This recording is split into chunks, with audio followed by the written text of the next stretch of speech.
Halo guys, kali ini aku akan menampilkan dokumen SCP-049. Maaf sudah lama tak upload video, dikarenakan kesibukanku di situs 75. Ya enjoy videonya. Item tanda pagar SCP-049. Kelas objek, Euclid, efek kasar dan berakal. Prosedur penahanan khusus SCP-049 terkandung dalam sel penahanan humanoid aman standar di sektor riset 02 di situs 19. SCP-049 harus dibius sebelum mencoba memindahkannya. Selama pengangkutan, SCP-049 harus diamankan dalam harnes pembatasan humanoid kelas 3, termasuk kerah pengunci dan pembatas ekstensi, dan dipantau oleh tidak kurang dari 2 penjaga bersenjata. Meskipun SCP-049 umumnya kooperatif dengan sebagian besar personel yayasan, ledakan atau perubahan perilaku yang tiba-tiba harus dihadapi dengan kekuatan yang meningkat. Dalam situasi apapun, personel dilarang bersentuhan langsung dengan SCP-049 selama ledakan ini. Jika SCP-049 menjadi agresif, aplikasi Lavender, L Multivida, telah terbukti menghasilkan efek menenangkan pada tubuh. Setelah tenang, SCP-049 umumnya menjadi patuh, dan akan kembali ke penahanan dengan sedikit perlawanan.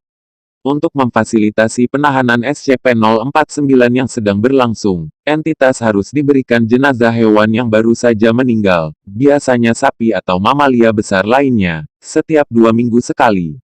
Untuk dipelajari, mayat yang menjadi contoh SCP-049, 2 harus dikeluarkan dari sel penahanan SCP-049 dan dibakar. SCP-049 tidak lagi diizinkan untuk berinteraksi dengan subjek manusia, dan permintaan untuk subjek manusia ditolak.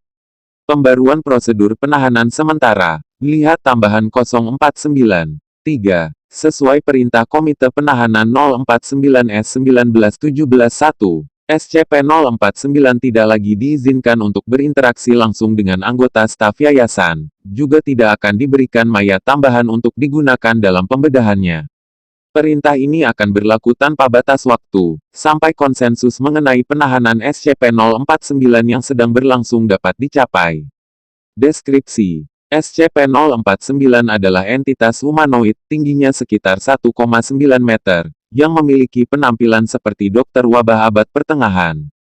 Sementara SCP-049 tampaknya mengenakan jubah tebal dan topeng keramik yang menunjukkan profesi itu. Pakaian tersebut tampaknya telah tumbuh dari tubuh SCP-049 dari waktu ke waktu. 1. Dan sekarang hampir tidak dapat dibedakan dari bentuk apapun yang ada di bawahnya. Sinar X menunjukkan bahwa meskipun demikian, SCP-049 memang memiliki struktur kerangka humanoid di bawah lapisan luarnya. SCP-049 mampu berbicara dalam berbagai bahasa, meskipun cenderung lebih menyukai bahasa Inggris atau Prancis abad pertengahan-pertengahan. Meskipun SCP-049 umumnya ramah dan kooperatif dengan staf yayasan, dia dapat menjadi sangat jengkel atau kadang-kadang sangat agresif jika dirasa ada yang disebut pestilence.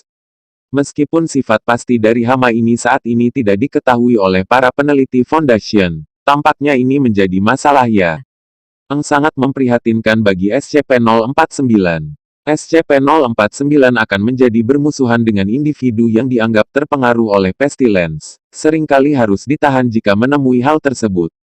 Jika dibiarkan, SCP-049 umumnya akan mencoba untuk membunuh individu tersebut. SCP-049 mampu menyebabkan semua fungsi biologis suatu organisme berhenti melalui kontak kulit langsung. Bagaimana ini terjadi saat ini tidak diketahui, dan otopsi korban SCP-049 selalu tidak meyakinkan. SCP-049 telah mengungkapkan rasa frustrasi atau penyesalan setelah pembunuhan ini, menunjukkan bahwa mereka telah berbuat sedikit untuk membunuh The Pestilence, meskipun biasanya akan berusaha untuk kemudian melakukan operasi kasar pada mayat menggunakan alat yang terdapat dalam tas dokter hitam, yang dibawanya orangnya setiap saat. Meskipun operasi ini tidak selalu berhasil, seringkali menghasilkan SCP-049. 2. Instan SCP-049. 2 adalah mayat yang dihidupkan kembali yang telah dioperasikan oleh SCP-049. Contoh-contoh ini tampaknya tidak mempertahankan ingatan atau fungsi mental sebelumnya, hanya memiliki keterampilan motorik dasar dan mekanisme respons. Sementara kejadian ini umumnya tidak aktif, bergerak sangat sedikit dan secara umum berjalan rawat jalan. Mereka bisa menjadi sangat agresif jika diprovokasi, atau jika diarahkan oleh SCP-049. Contoh SCP-049-2 mengekspresikan fungsi biologis aktif meskipun ini sangat berbeda dari fisiologi manusia yang dipahami saat ini. Terlepas dari perubahan ini, SCP-049 sering menyatakan bahwa subjek telah disembuhkan.